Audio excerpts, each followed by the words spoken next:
Hello, everybody. How are you doing today? Did you breathe today? Like a deep breath? Yes? Did you touch some grass? Whoa, what is this? Oh, look, that's me right there. Anyway, I am Jacqueline Van Bierk, and thank you for the introduction. I want to briefly talk about music NFTs. First and foremost, who owns music NFTs in this room? Okay, all right. Very nice. I have had a lot of experience, obviously, in the Web2 world, and actually, Bings over here from Third Planet Studios dragged me into the Web3 world, and I was very resistant because I didn't quite understand it, and I was like, I don't get it, I don't understand it. I've been in crypto for a long time, and I understood that, but I just didn't understand why somebody would pay a lot of money for a song, right? Then I did my research and I got a lot of support from Third Planet, and I decided, you know what, I'm just gonna jump in and do this. So in 2021, and I actually asked ChatGPT, right? Because I wanted to know what ChatGPT knows.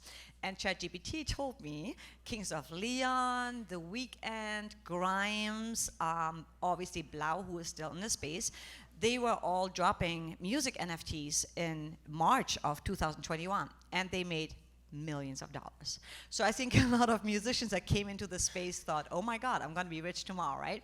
But that was really good for a while because people were really selling NFTs, music NFTs, for a lot of money, and there was a lot of hype going on. And I think a lot of people came for the wrong reasons, right? But we are still here, and that is the whole point of music NFTs, because it is ownership. It is being independent and really owning your content, owning your community. And no, I'm not owning you, but we're working together, right? There's an interaction between the fans and also the audience, because when you're on Spotify, I don't know who my fan is, right? I cannot contact my fan, so it's kind of a sad scenario. In the Web3 world, I can directly connect with my fan and ask my fan, hey, what would you like to see more of, right? What would you like me to do? How can we collaborate? Maybe you're a painter, maybe you do visuals. So speaking about the past, so that was the past, was like a hype. A lot of people came and left, and here we are a little bit later.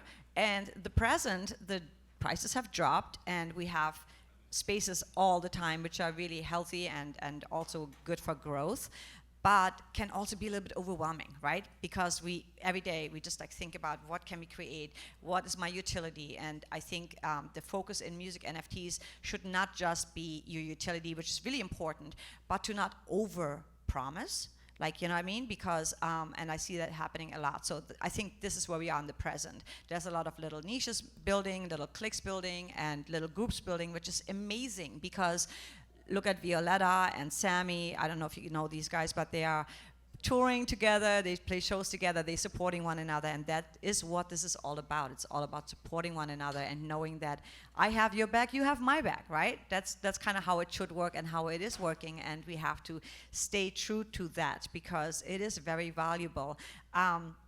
There's a great community going on. I was playing a show with Webstock, another amazing company bringing artists together, supporting artists, and this is what this is all about. What's really important, though, is the collaboration, right? Because if we are just thinking, okay, I'm just gonna do my music and it's just me doing my music, that doesn't, I think the longevity is not there. The longevity is in collaborating and figuring out how can we really add utility that brings value to everybody, like empowers people, you know, encourages people, inspires people to do this.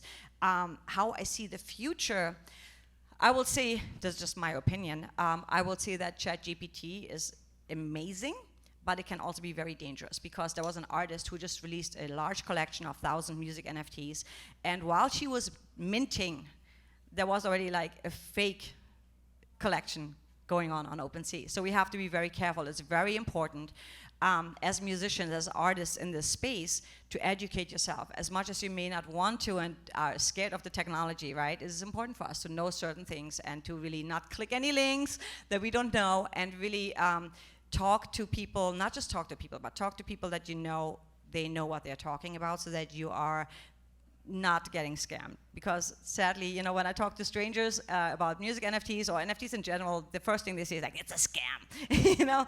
And I understand, because this is what the larger the media tells everybody, because they don't understand this community. The other issue I see at the moment is that there's a lot of artists in the space, but we need more people who actually collect the music right now. There's a lot of artists supporting artists, which is beautiful. It's actually very, very empowering and nice to see that the community comes together. But I do feel that even though we are a small community, it can get oversaturated, and it feels a little oversaturated at the moment. But this is all part of the innovation. It's all part of the growth. So I think we just have to keep going, keep thriving. And with that said, I wanted to tell you a little story about myself. When I first entered the space, and my friend Binks was telling me about it, and she was like, just be careful.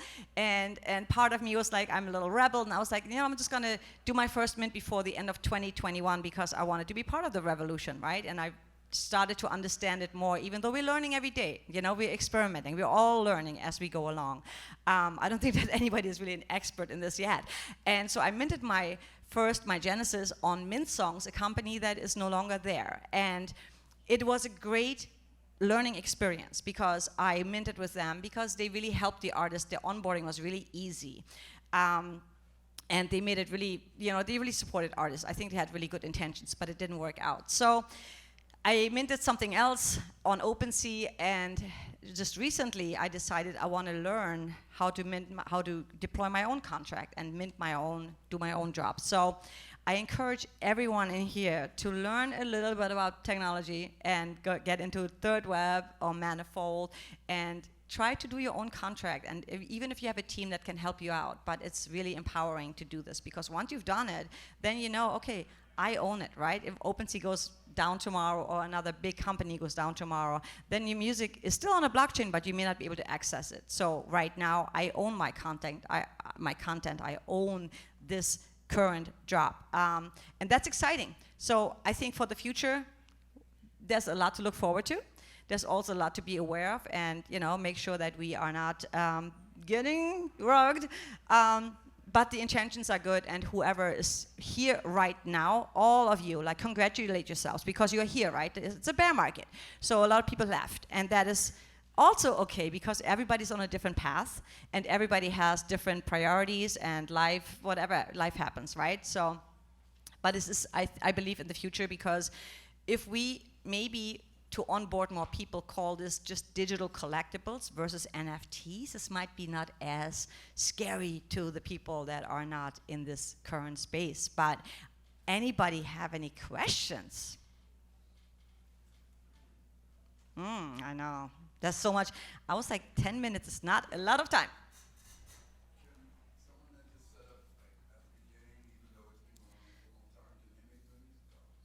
Can you make what? I think you probably can. If you figure it out, let me know.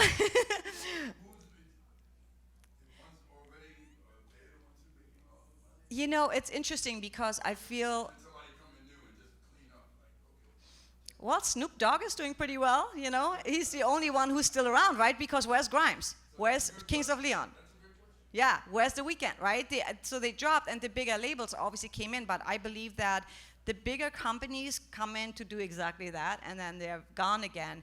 And what we do as the smaller artists, we really focus on community building. We really focus on one-on-one fan. It's not about, I'm gonna have 1,000 fans tomorrow. It's about, hey, you just became my fan, and now I want to know more about you, and I want to work with you. And the growth starts slowly, but it's forever,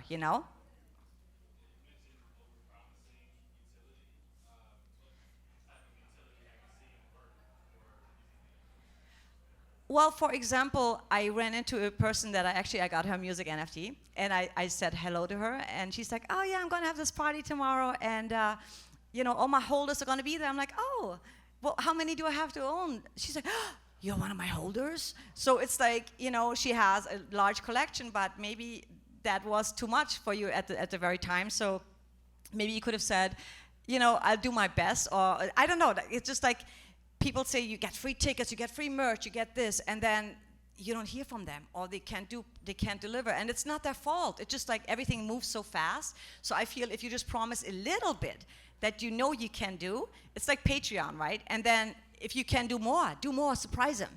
Like totally surprise them. Send them a video and say, hey, I appreciate you. I love you for your, thank you so much for your support, you know? And by the way, a little card is in the mail, you know? And you blow them away because they didn't expect that. But if you say all these things and then you don't deliver, it just makes you look like you are not quite, you know, authentic. And that doesn't mean you aren't. It just means that you took on too much. That would be my answer. Jacqueline. Thank you. Thank you so much. You can find me on Pinkstar Music, and my job is called Feel the Loving. So feel the loving, everybody, and touch some glass. Glass? No, not glass. Grass. Thank you, Jacqueline.